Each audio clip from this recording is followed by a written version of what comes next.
Michael Thomas continues to progress while a new old sleeper may be emerging in the 49ers backfield. I'm Joe Dolan, and this is the Fantasy Points Daily Lineup for Thursday, August 11th, 2022.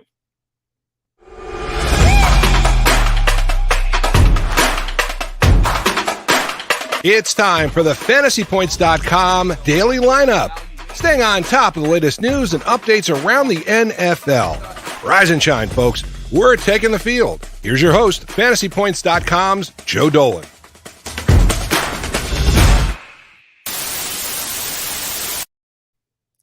Starting at quarterback today, potentially, is the Panthers' Baker Mayfield. Mayfield has established himself as the Panthers' best option at quarterback during practice this week, Ellis Williams of the Charlotte Observer reports. This was inevitable. Say what you want about Baker, but he's better than Sam Darnold and always has been. Presuming he does indeed start at quarterback, it's a boost to this entire offense. That might not make the offense good, mind you, but certainly better than it was last season.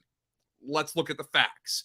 Over their 4-year careers, Mayfield leads Sam Darnold in every noteworthy category. Passer rating, yards per attempt, touchdown rate, turnover rate, sack rate, ADOT, you name it. Mayfield's traditional career numbers aren't eye-popping, but it's clear that he's a respectable upgrade over Darnold. But Mayfield is also far more aggressive, leading the duo in average depth of target, throws beyond the first down sticks, and percentage of throws that traveled at least 15 yards in air. Baker is also far more accurate when throwing deep downfield and gives us a reason to get a little bit more excited for DJ Moore and these Panthers pass catchers like Robbie Anderson.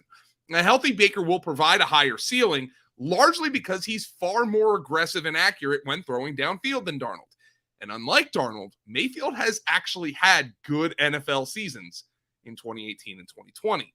Maybe there's an even year thing going on there. Look, is it likely that Mayfield reestablishes himself as a franchise quarterback? No.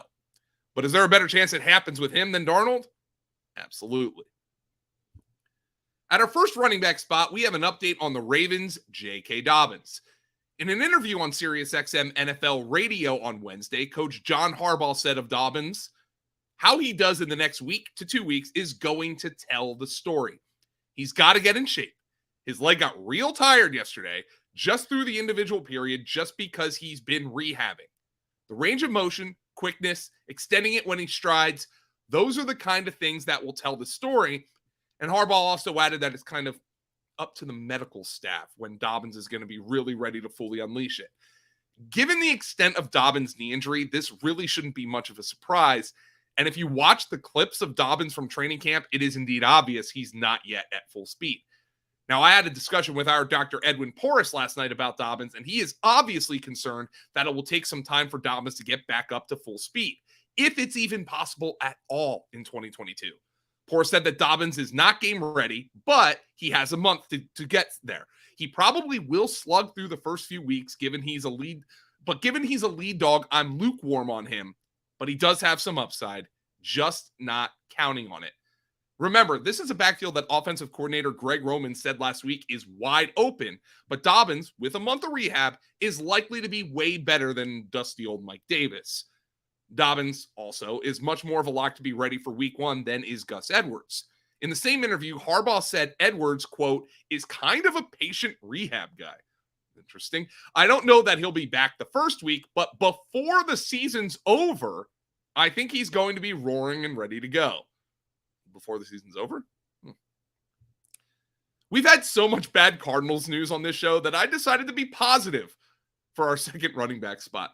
Coach Cliff Kingsbury recently praised third-year running back Eno Benjamin's progress, saying, quote, he would have never expected him to come this far. Darren Urban of AsCardinals.com reports. Early on, I didn't know if he could figure it out, Kingsbury said. Each year, he's just got progressively better. He's one of the hardest workers on the team now.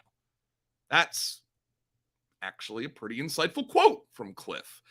Benjamin was a 7th-round pick in 2020, and though he made the roster as a rookie, he was inactive for every game before playing just 9 games in his second season. Now, it truly does look like the light has gone on for him, and there's an opportunity for a sizable role here with Chase Edmonds gone. It's possible that Benjamin is considered more of a scat back in Edmonds mold, and Darrell Williams, who was signed this offseason, is the true handcuff to James Conner. But given reports out of camp that Benjamin is showing himself well, he's become a very appealing pick in the very late rounds of best ball drafts. This backup battle is certainly one to keep a close tab on because Conner has missed at least 2 games in each of his first 5 seasons. Again, it's possible Darrell Williams would fall into a lead role given his size and skill set if Conner were to go down, but that alone does not justify the current gap in ADP between Williams and Benjamin. At wide receiver, the positive vibes continue for the Saints' Michael Thomas. Nick Underhill of New Orleans Football, the most plugged-in Saints beat writer, tweeted on Wednesday that, I don't want to say he's back, but he's doing the kind of things a guy who is back would do. Underhill wrote earlier this week that Thomas is starting to get a very high percentage of targets at Saints camp, which could be obvious because he needs the work, but it also could mean that he's just winning all of his matchups. Look, the guy hasn't scored a regular season touchdown in nearly 3 calendar years, but these reports are just what we needed to hear to start investing more in Thomas. The problem, though, is that everyone is investing more in Thomas. He's risen into the 5th round of underdog best ball drafts, and it wouldn't be shocking at all if he's going consistently in the 4th at some point if there are no setbacks. And it's important to note that Thomas isn't merely out there taking reps. He is apparently dominating. That's enough to get anyone excited. Let's just hope Jameis Winston is okay. At our other wide receiver spot, we're still waiting for the dawning of the age of Kadarius. Giants wide receiver Kadarius Toney appeared to be favoring his hamstring during practice on Tuesday, according to NJ.com's Darryl Slater.